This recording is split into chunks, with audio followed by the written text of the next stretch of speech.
Hello everybody, Bruce here with a short video on how to share a single style sheet on a multi-page website.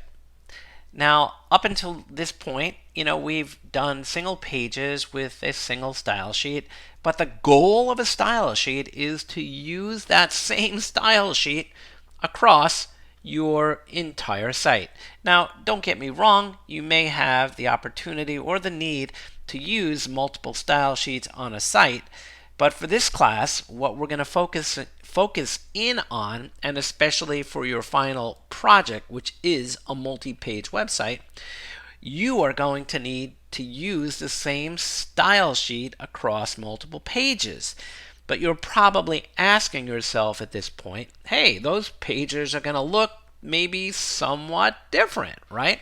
Or at least the content in some of the HTML tags is going to look different and going to need to be styled differently, right? So before we go any further, I want you to download the zip file that's accompanying this page on Canvas and open it up in Visual Studio Code, all right? So pause the video and I'll wait right here while you do that. All right, what I want you to do is open up the page1.html. And you'll notice on line number 9 that we have a link to style.css, which is in the CSS folder. Okay?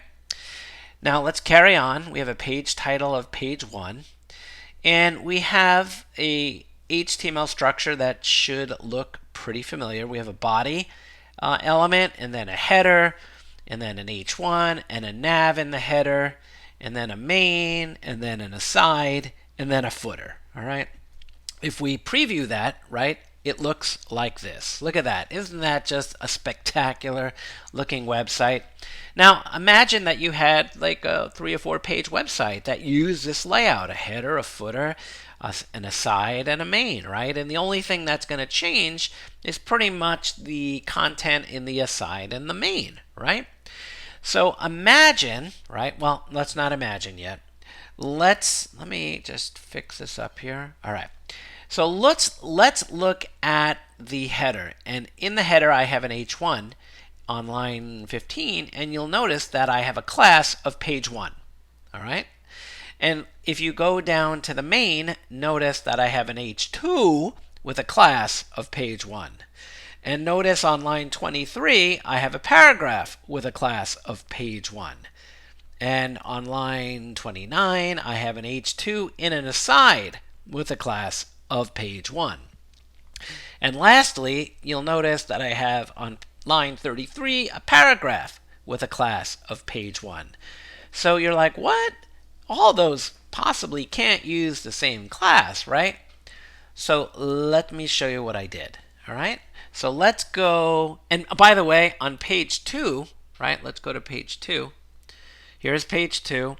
I did the same exact page, but I changed the classes for each of the elements to class page 2. All right. So if I preview this page, right, you can see that the elements, right, at least some of them, the headings, are a different color, as well as the color of the text in the footer, right? But the layout's exactly the same, right? So how do I target in the style sheet the different elements on 2 different pages, right?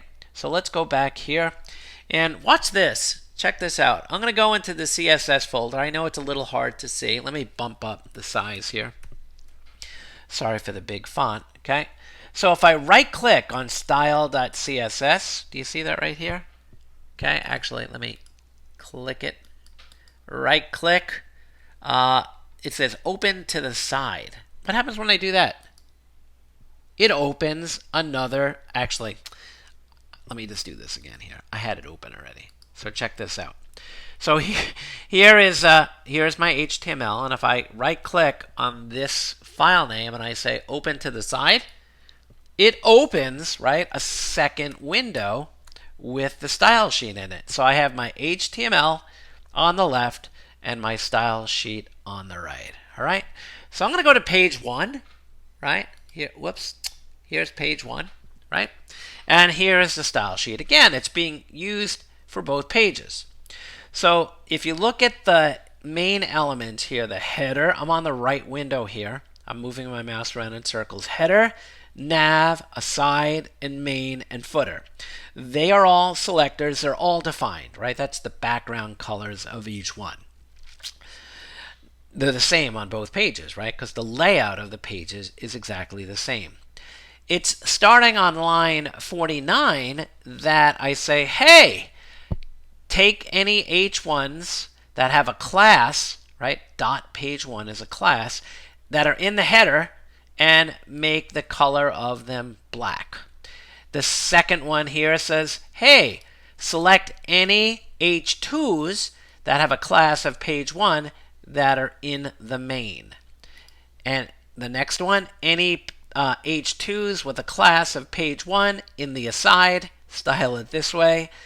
Same thing with the footer. Any paragraphs that have a class of page one assigned in the footer, make them this color right here, right? That's page one. And if I go back here and I go back to page one, you can see everything is black, right? And when I click on page two, they all change colors, right?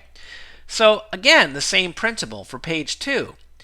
Header, right? H1.page2 says anything that has the class of page two that's assigned to an H1 that's in a header, make the color blue. Here, we're saying any H2s that have the class of page 2 in the main, red, right? So you see how this works?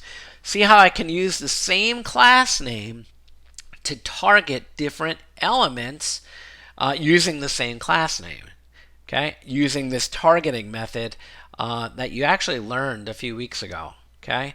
But that's how you do it. So what I want you to do is study this here, right? And see how this all works. Now, some of you are saying, Bruce, couldn't you use different IDs, right? So instead of using, say, class equals page one, could you do like ID equals something, right? And do that a certain way? Sure, you could.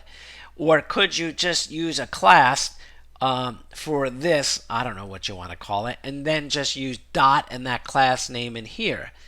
Yes, you can.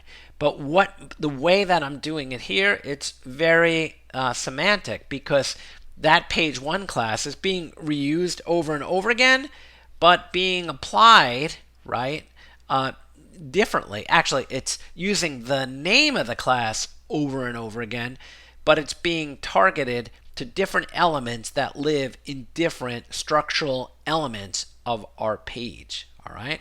So what I want you to do is go through this, watch it a couple times, explore the HTML, and see how it works.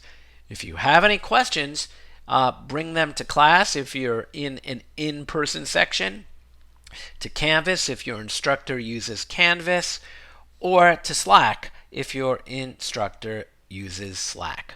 Thanks for watching, and have a good day.